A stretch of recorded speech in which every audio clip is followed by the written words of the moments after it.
Welcome back to our YouTube channel. So for today's video, ang gagawin natin is magtatanim ng okra. May mga binili akong mga materials mga kamami. At yan yung gagamitin natin sa pagtatanim ng okra. Ang dami ko nang natanim na halaman, pero ang okra nakalimutan ko. Isa yan sa pinaka-paborito ko. So samahan niyo ako mga kamami. Let's go! Ayan mga kamami. So ang ginawa natin is bumili tayo ng materials, syempre. Hindi na ako bumili ng paso. Ito na lang. Seedling bag, black bag to kung tawagin. So ito ay 3x3 by 6. Maliit lang to mga kamami, mamaya papakita ko. Pero hindi kasi to ang gagamitin natin. So ito, bumili rin ako ng Graviota growth fertilizer to. Isang kutsara nito, isang buong water dito. Ang gagawin mo is i-spray mo kung sa tingin mo medyo mabagal yung pagbunga nung tinanim mo. And ang itatanim natin ay okra and cherry tomatoes kasi hindi pa ako nakakakita ng cherry tomatoes dito. And then bumili tayo ng seedling tray. Ito yung gagamitin natin. Mura lang ito mga kamami, 69 pesos. So ito yung gagamitin natin sa pagtatanim ng okra. Ayan, let's go, samahan niyo ako.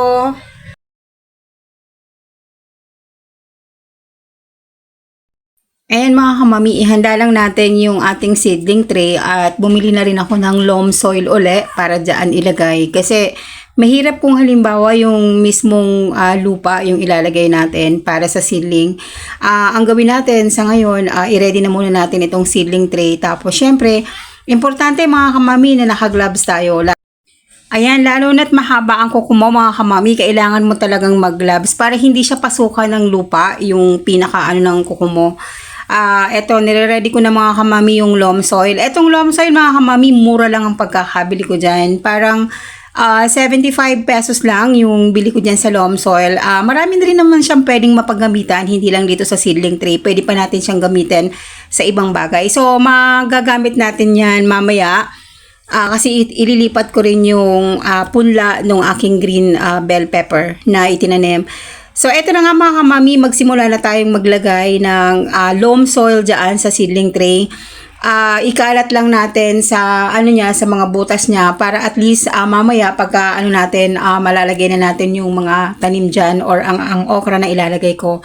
So, ayan, pinupuno ko na siya at hopefully matapos na rin ako. Ayan, sobrang excited ako dyan mga kamami kasi eto yung first time na magtatanim ako ng okra at hindi ko alam kung ano ang magiging outcome niya.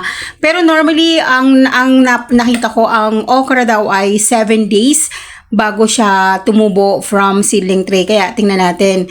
Ayan, medyo malapit nang matapos. Samahan nyo lang ako mga kamami sa pagtatanim at enjoy lang natin tong ating ginagawa.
mga kamami, iba naman to. So, isinama na natin dito sa video ang paglilipat ng aking mga tanim na bell pepper. So, tapos na tayo sa pagtatanim ng okra.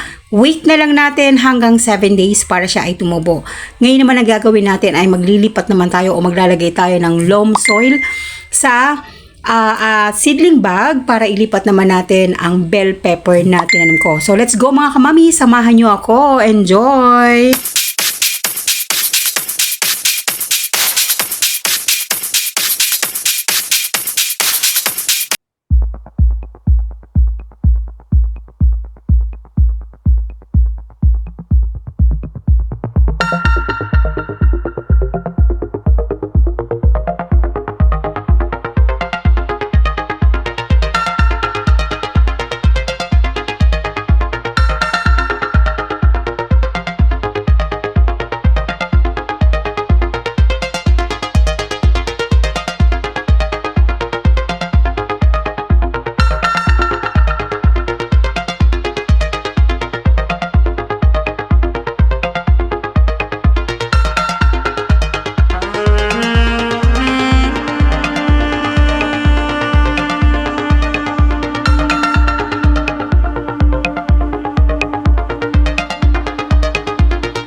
Bye.